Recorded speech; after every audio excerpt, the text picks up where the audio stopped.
Just slow down because you're doing so much work, gathering so much information. Put it to use. It's like studying but never taking the test.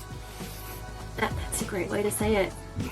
If everything is a priority, then nothing is a priority. And so you've got to be intentional about what are my goals in my company and what do I want to accomplish here. And then going into your VMS and harvesting the data that exists there to help you meet those goals. Hi, welcome to the Unattended Edge. I'm your host, Stacy Ryan. On the Unattended Edge, we'll chat with industry experts to go over best practices, tips, and insights to keep you on the cutting edge of unattended retail.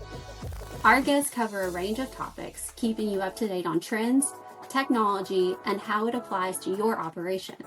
Thanks to Neil and the team at GoGo Refresh for allowing me to host this exciting season of the Unattended Edge. Hi, thanks for joining us today on the Unattended Edge. I have a couple of guys here who are friends of mine in the industry and friends of mine, and I'm happy that they are joining us here today. I have John Leipheimer from Vista Vending and Derek Frayling from Continental Services. I will give them just a second to introduce themselves, tell you what you need to know about them, how they came to be in this industry of ours. All right, John from Vista Vending, tell us about yourself. Hello, everybody. My name is John Leipheimer. I'm the president of Vista Vending, and we're an operator out of Seattle, Washington. Started the business in my garage 19 years ago and grown to about a $10 million company here in the Puget Sound area. It's been a fun ride and great getting to know people like Stacy and Derek and getting a little bit more involved in the industry and understanding all the nuances and different benefits of reaching out to competitors and peers in the industry. So thank you, Stacy, for the invite, and Derek for the help on all of this information. And Derek, how about you? Hi, I'm Derek Frayling. I've been in this industry for about 8 years now. I came from the retail world, and that's, I think, what attracted Continental to bring me on. I came from a marketing and retail background from some bigger box stores. When I started here at Continental, we only had 100 markets and a few thousand vending machines, and now we're in 5 states, and we have thousands of those things across the country. So it's really been exciting and fun to watch the growth, the challenges of that growth, the changes, and the continuous improvement needed to maintain your margins and everything to operate so that you're successful and profitable. So it's been a fun time. That's a great introduction to our topic today, which is merchandising and route scheduling optimization. So these guys and I had the opportunity last month at NAMA to host an educational session, and that was what we talked about: merchandising and route scheduling, making the most of those things to impact your bottom line. So we had a great turnout there. For those of you who weren't able to be there, we wanted to just take a little while today and recreate that information for you so you can implement some of these ideas in your own operation. So Derek, I'm going to start with you. So Continental is the merchandising team is led by Derek, and he is making sure that all his guests have the product that they want. They're not running out of stock, and at the same time, they are extending services as far as possible, meaning not over-servicing the equipment. So that's important for operators to maintain your margins. But you want to make sure that if you're extending days between service, how do you make sure that the guests still have all the products that they need and they want? So one of the ways to do that is to look at the data that's coming out of your VMS and to let your customers and let your guests tell you what they want. And Derek's team is so good at reading that data. And so some of the things, Derek, that you guys see when you do this merchandising, we'll just start here on this topic of average fills. So when you're going to a machine, you're taking more product after you look at that information and you make those adjustments. So can you talk a little bit about why your average fills goes up and what decisions that you made that caused that to happen? Sure. We started off with about 60 to 70 units per visit in our vending assets every time we stepped in front of a machine. And our leadership thought, that doesn't seem very efficient. There's a lot more space in that machine to hold. And when we go there, we want to be as efficient as possible to deliver as much product as possible, as you were stating, but also not creating out of stock. So it's a fine balance. When we basically acquire a company. They're normally operating around, like I said, 70 units per visit, and we're currently trying to hit a goal of around 100 units per visit. And really what, Stacy and I have worked through on this merchandising front is understanding uniquely every single asset, what's selling, how far can we push the days of service while maintaining the right mix of variety. We have a lot of standards around our planograms now. We have a minimum SKU requirement. We want to make sure that we're not pushing the envelope too much, because on one front, you could just put all Mountain Dew in a machine. You'd have to visit it once every 6 months, and it could be profitable, but you wouldn't have a very good guest experience. So we tried to cut that off with a really hard set, minimum variety, focused in around our categories. And doing so has provided the opportunity for us to make more sales, be more efficient with our stops, and not create out of stocks that would interfere with the guest experience. Sure. So what I'm hearing you say is you may need 4 coils of Mountain Dew, but you still want to make sure that the variety is there for other people who may not be Mountain Dew drinkers. So you still Exactly. right. Yeah, so right. balancing out those, the days of supply by SKU type, seeing where your chokehold is, what product is making you come back sooner, and trying to balance the mix around that. So maybe you're visiting machine every day because you have to. You can build your variety off of that. Maybe your goal is to hit it twice a week. You can build your variety off of that and balance all your top sellers. So at the same time, when you are optimizing your machine to offer enough product of the best sellers and to make sure the variety is there, you're also looking at what products in this machine are not moving. They do not like these items. And all that data is coming in from your VMS, and your team is analyzing that. And so what do you do with that information? Yes, so it can be a two-step process. It can be unique, looking at individual assets as you're re-merchandising and either removing the product completely to expand something that is selling well that doesn't have the proper amount of space, or injecting something that has success in other areas. We really want to focus in, especially on a vending machine, if you only have one vending and one snack, you really want to make sure your best selling, your core SKUs are in that set. But outside that, say you have a larger bank, say you're working in a market, you have the opportunity to really look at your full mix, what's in your warehouse at a higher level. Is this SKU actually necessary for our operation? And then you can either leverage again, am I going to expand a core item where this SKU was, or am I going to bring in something new that I am getting from my suppliers as a suggestion to bring in to improve my overall sales? And those we call like global product swaps. You already hit on it. That was on my list of things to talk to you about, is global product swaps, because I think that this is really important, and this is a really effective way that operators can optimize the consumer experience, and it's not that difficult to do. You're not necessarily looking at every single asset, which we do recommend. We recommend for merchandising looking at every single asset.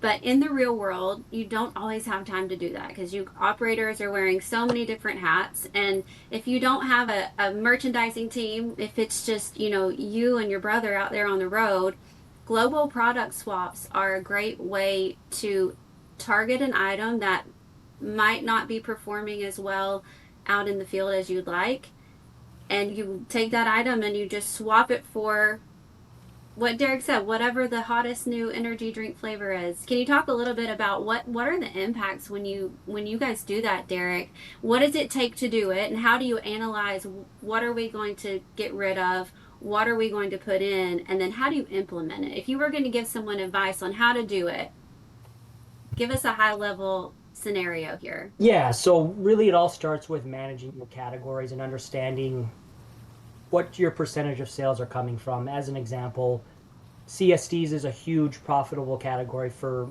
the vending industry. I truly believe we're a beverage industry over a snack industry. We sell a lot of beverages, so I like to give the examples around beverages.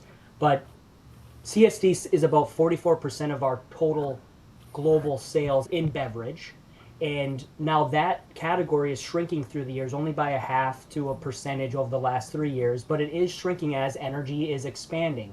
So that's where, if you're looking at your trends of a category, if you notice your energy is doing better, and you have to really kind of find out where's the shrinking coming from, and that's where we saw maybe a little bit of an opportunity in CSDs, which is very heavily merchandised in vending. CSDs are normally 50 to 70% of the set in total, where it should be 5% less than that, or at least 50% at maximum, and then you can add in something like a new Monster flavor, the new Alani Nu that Pepsi just took on, Bloom from 7 Up. There's these great brands, and each one I just mentioned is a different type of customer.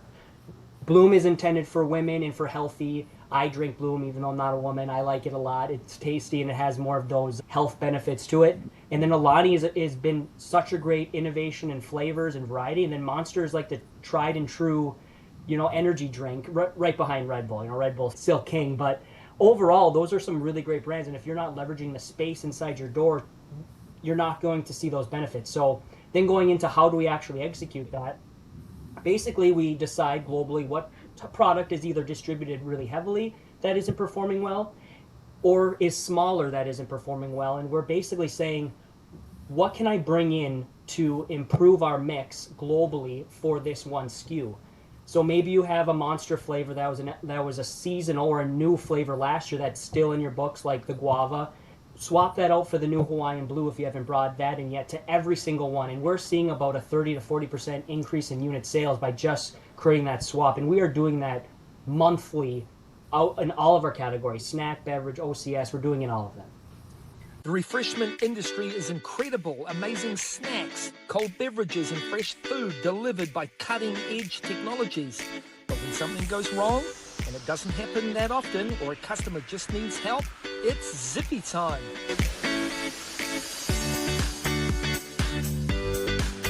Zippy Assist makes it delightfully simple to connect by text or Zippy voice. No more wasting time calling outdated 800 numbers. Every message flows into a smart dashboard where automations help resolve issues faster than ever. Better service, happier customers, less hassle. Ready to see it in action? Start your free trial today.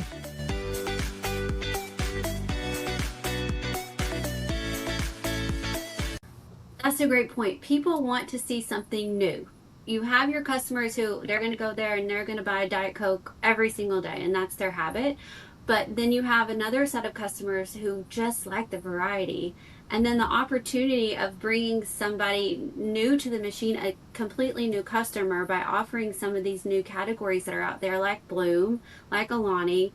It's a different way of thinking than maybe operators have thought about it in the past. But we do see a positive capture of a completely new customer to the machine when you offer something that, hey, I've never seen this before. This is new. This is bringing me to the machine.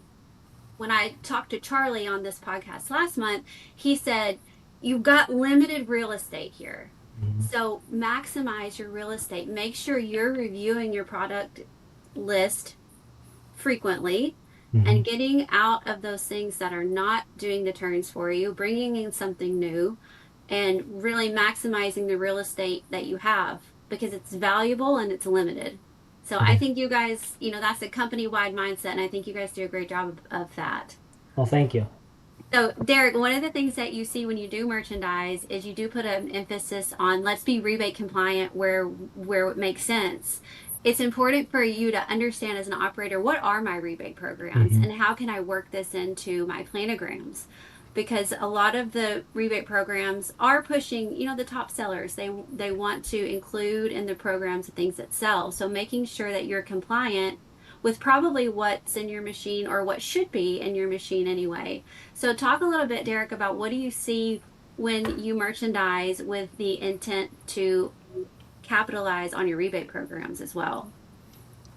Yeah, so our strategy is to understand all of our full programs and the opportunities we have. We are a what is selling company first, and then we try to build or utilize the rebates given to us behind it, right? So we're not just rebate driven. We're not just focused on what's the net that's going to give us the best value. We're focused on what does our customers want, and we build around that to execute. So when we do that, we initially start with a standardized POG for the year. What are we trying to get out there? What are we seeing the trends? What have we gotten in rebate programs that we know fits into the product wants of our guests? Then from there, we basically share with our merchandising team in each state, here's the standard set, here's the categories we want you to expand on or focus on, and we give them a list of what needs to be added and what needs to be removed globally, and we kind of make that plan. So it's a little bit more of a tiered plan when it comes to managing our rebates, right? We're doing these global product swaps, which is part of that. We're doing the remerch, which is part of that. But a lot of times, just leveraging the programs takes a little bit of nuance in patience to execute. So we have seen great success by fully understanding our programs, fully utilizing the space in our markets to support those programs. And it's been nothing but success at least in 2026. It's been a great year, and it's been an exciting year after a really harsh year in 2025, I think, for the whole vending industry. So it's been fun, and it's been really great to lean into that. But overall, if you can really leverage your core products, which most of these rebate programs are built around, they're not building rebates for things that don't sell. They're building rebates for things that do sell. So leveraging them and focusing on it, you will benefit on both ends. You'll sell more, and you'll grow your rebates. All right, so Derek, you've given us so much great information about Continental and the way that you guys do things, and you guys are the big operator. We've got different size operators in the industry, and you're at the top there with Continental. And so I'm going to switch to John here because he's a mid-size operator, and a lot of companies out there are the John size of the world, the Vista Vending sizes of the world. And so the differences in implementation for you guys are different. So Derek's team at Continental has a strike team, and so they may merchandise the equipment, and they'll determine, this machine in particular needs 2 rows of Flamin' Hot Cheetos, and it needs 2 rows of Snicker bars, and so he has a team that actually goes out and implements that in the field. And a company at John's size, he doesn't necessarily have a strike team. We're more relying on the drivers to make these changes, and either way is fine. So let's talk a little bit, John, about we worked together on a project with your company to optimize your machines as well. And so there were a couple of different things that we did. We looked at what I just said, looking at every machine individually and determining what is it that this machine needs more of, what is out of stock before your driver is able to get back there, and then adding that second row where necessary. And then the other thing we did at John's company was PAR adjustments. So we're looking at what is the right amount of product, what is the correct amount of inventory to have for every item in each machine. So your VMS is telling us how many VINs per week we are getting out of every single coil in your company. And so we're setting the PAR appropriately. So you're able to extend the visits, but you're also able to cut back on inventory in the field. But talking specifically right now about extending those visits and merchandising to make sure that you have enough product of what the customer wants, we had a really big impact at your company, John, when we did that, right? Can you just give us a little synopsis on, what it was we did and how it impacted your daily operations? Yeah, thank you, Stacey. I would say the biggest impact we had was at the time we went from 10 routes in the field down to 8. And we'd always done a fairly good job of managing our VMS, but we never had the time to go back in there and really dig into the details. So when Stacey and her team came in and made those proper PAR adjustments, we were in a growth stage, so it allowed us to kind of create a relief driver and an additional driver ready for some more growth without adding an additional employee, without training, without doing any of that headache. So that time to pause and to really analyze the data that we'd been collecting for years was just a massive benefit and lift for us. So how did you go from 10 routes to 8? You kept the same number of accounts. You didn't lose business, right? What was the cause of that? The biggest one was both the merchandising and the PAR adjustments. So like you kind of stated in your earlier question, was watching the data and not having a year's worth of candy bars, but also not having 4 days worth of Flamin' Hot Cheetos, whether you needed to double up that spiral or triple up that spiral, or in a glass front go from 3 columns to 6 columns of Diet Coke, for example. So every machine was looked at individually and run through your program to just stretch to a minimum number of service days. And when at the time we did that over about 2,000 vending machines. So the impact was just huge for us. And it was a PAR adjustment. So we stayed away from any price changes or coil changes when we made those. So we put rules in there that when we make an adjustment, it's an adjustment that the driver can do. We flagged it for a pull and replace or an additional add in the handheld and in Cantaloupe. So we weren't we don't have a strike team. We weren't sending a strike team. The driver was going on their regular visit, and if Mountain Dew was the issue, we increased the volume in the Mountain Dew. If Flamin' Hot Cheetos were the issue, we increased the volume in the Flamin' Hot Cheetos. And it allowed us to just stretch so many machines, only a couple days. But when you waterfall that through all of the equipment we had, it had a massive impact. Sure. So you're saying if you had a 4-day sellout rate on a Flamin' Hot Cheeto, that's a trigger that says we need another column of this. And so then you would target another column in that machine that wasn't performing, and you would add that Flamin' Hot Cheeto right there. And then you have 2 columns, and you just increased your days between service for your driver, and you extrapolated that across the company, and it was just a compounding effect. Yeah, exactly. It was just a huge benefit, and the slow seller that we took out was probably something that was selling 4 or 6 in 30 days. No one was upset about that change out. Sure. And so that goes back to Derek's point where you got your fills per visit up. You increased that fills per visit by doing this, and that's where you gain the efficiencies. Yeah, it was a huge impact. And the merchandising thing was the same thing for us. When we we took out a slow seller and put in a new item, like Derek was referencing earlier. We just made rules that we weren't doing it a price change or a shim change or a coil change. It was a product that would sell in that same coil group or price change so that the driver could make the change. And we made huge merchandising changes at the same time. One thing I would recommend that we had talked about before was being careful about staggering both those PAR adjustments and those merchandising changes through the course of several stages, because it had such a big impact in our warehouse, which again, we did not expect that kind of impact.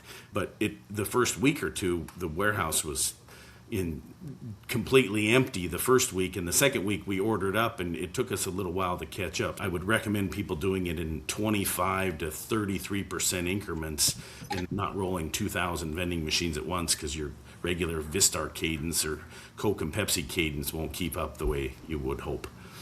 And then, so the 2 guys who were on the routes, or ladies that were on the routes that came off the route, that when you went from 10 to 8, what did you do with those extra resources? Did you have to let them go, or you put them on other tasks? We didn't let anybody go. It was perfect timing because we were in a big growth cycle, and it allowed us to have a jump route driver, and it allowed us to just have a driver ready for that additional growth that was already there. We were running pretty stretched and thin at the time anyway, so the timing of this reset for us was fantastic. And really, that's why I've always been one of your biggest champions, is because I couldn't believe how much help you gave us at that time with looking at data that we already had. You were just saying, hey, look here, I'm going to fix all kinds of problems for you. And it was fantastic.